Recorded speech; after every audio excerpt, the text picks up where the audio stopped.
Buenas noches, mi nombre es Mauricio Castañeda. En esta ocasión les voy a hablar del proceso administrativo en el sistema de salud colombiano, gestión y vida. En Colombia, administrar salud no es solo gestionar médicos. Adicional a esto es equilibrar el derecho fundamental con la sostenibilidad financiera del sistema, según la ley 1751 del 2015. Entonces es gestionar los médicos, pero adicional a esto, garantizar el derecho fundamental, que es la salud, ¿sí? Con una sostenibilidad financiera, con un buen manejo de los recursos. En el proceso administrativo, el eje del derecho fundamental es la salud, ¿sí? El proceso administrativo constituye el eje fundamental del derecho a la salud en Colombia, al actuar como un mecanismo articulador entre las necesidades médicas del paciente y las prestaciones efectivas del servicio por parte del Estado, con las entidades aseguradoras, las EPS. Entonces, no deben ser meros trámites burocráticos. La planificación, la organización, la dirección y el control en salud garantizan los derechos fundamentales de los pacientes, ¿sí? Y que se materialicen de manera oportuna, eficaz y con calidad, que es lo más importante. Comenzamos con la planeación. Aquí por lo menos podemos verlo con el horizonte estratégico, ¿sí? Es una sostenibilidad financiera y cobertura del PBS, ¿sí? El Plan de Beneficios de Salud. El diseño del Plan de Beneficios en Salud PBS. Las instituciones deben planear cómo cubrir los servicios con el presupuesto asignado por la UPC, la Unidad de Pago por Capitalización. Entonces, como administradores en salud, nosotros ¿qué debemos hacer? ¿Sí?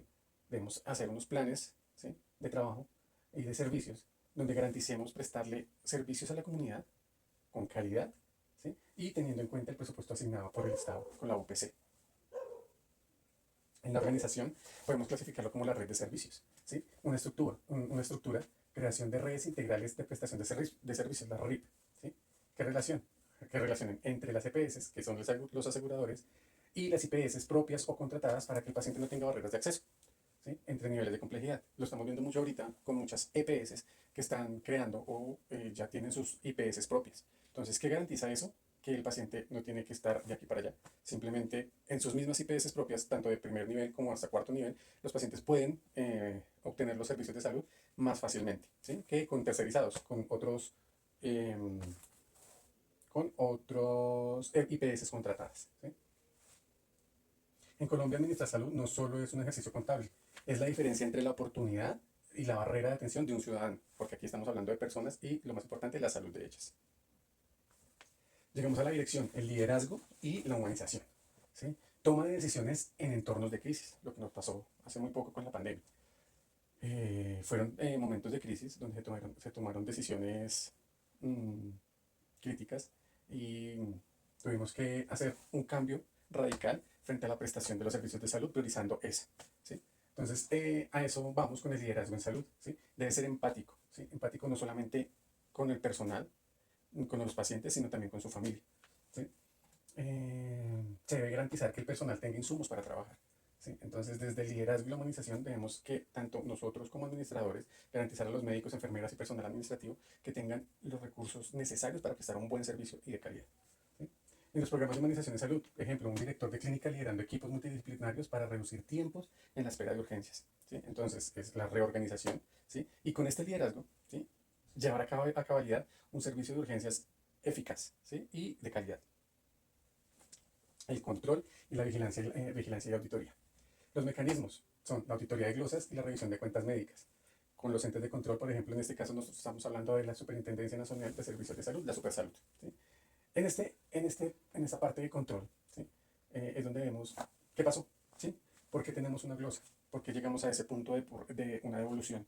¿Sí? Entonces es mirar desde acá, desde este control, desde esta revisión de cuentas médicas, el por qué pasó y cómo lo podemos corregir, ¿sí? Para que no pase, no vuelva a pasar en próximas ocasiones. Entonces también es una auditoría interna, ¿sí? Antes de llegar a mecanismos de evolución por parte de las entidades, es siempre lograr una auditoría interna. Antes de que la cuenta se vaya, nosotros como grupo, como ente, poder llegar a analizar y a encontrar esas faltantes o esos errores. Sin control, los recursos públicos ADRES pueden desviarse. Las intervenciones a las EPS son un ejemplo máximo de falta de control, de falla en el control interno, ¿sí? Que precisamente ese es el tema en donde vamos a ver el caso real, ¿sí?, que es en este momento lo que está pasando con la crisis de las EPS intervenidas. Unos ejemplos que tenemos es Nueva EPS y Sanitas, ¿sí? ¿Qué pasó? Mala planeación financiera o falta de control, ¿sí? Eso es de analizar porque pues podemos ver que falló en muchos aspectos las entidades, ¿sí? Tanto en su planeación financiera, ¿sí? Como en la falta de control, ¿sí? También la dirección, ¿sí? Entonces tuvo que llegar un ente externo, ¿sí? E intervenirlas y mirar a ver qué estaba pasando con ellas, ¿sí? Entonces aquí es donde vemos una mala práctica, como se puede decir, ¿sí? De estos entes, de estos controles, ¿sí? ¿Qué pasó?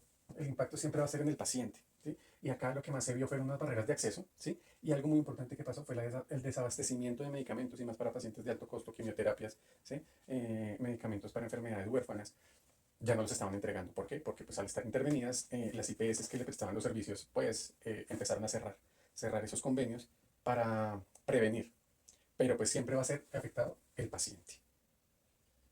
Conclusiones en este aspecto. Entonces, la primera, la Administración de Salud en Colombia requiere flexibilidad ante la reforma actual. Vemos que vamos a hacer un cambio de gobierno y todo puede pasar. Entonces, nuestra Administración de Salud, nosotros como administradores de salud tenemos que tener esta flexibilidad para estos cambios, ¿sí? Para saber que pueden haber momentos de crisis y van a haber cambios en reformas. Entonces, debemos afrontar esa flexibilidad. La segunda, la tecnología. Historias clínicas digitales es la mejor herramienta de organización. Y no solo en historias clínicas, sino en manejos de software, ¿sí? En manejo de información, ¿sí? En manejo de tablas, ¿sí? Dinámicas ahorita con tanta la inteligencia artificial. Entonces nos brinda mucho apoyo para lograr una mejor organización, ¿sí? Algo que está pasando ahorita mucho en los pueblitos todavía es que no tienen historias clínicas digitales. Entonces eso hace que toda la organización sea más lenta, ¿sí? El pago de facturas, los trámites sean mucho más demorados. La tercera, el centro de proceso administrativo siempre debe ser el paciente y no el trámite. ¿Sí? Siempre tenemos que pensar lo que hablábamos anteriormente, la empatía. ¿Sí? El paciente. El paciente es el que sufre, el paciente es el que necesita el servicio y el que necesita el actuar ya. Entonces, no es pensar en el trámite. ¿Sí? Tenemos que hacer que estos trámites vayan en pro del paciente. ¿Sí? Que siempre pensemos en él para que asimismo sea más eficaz y oportuna la atención hacia ellos. Muchísimas gracias por el tiempo y esto es todo.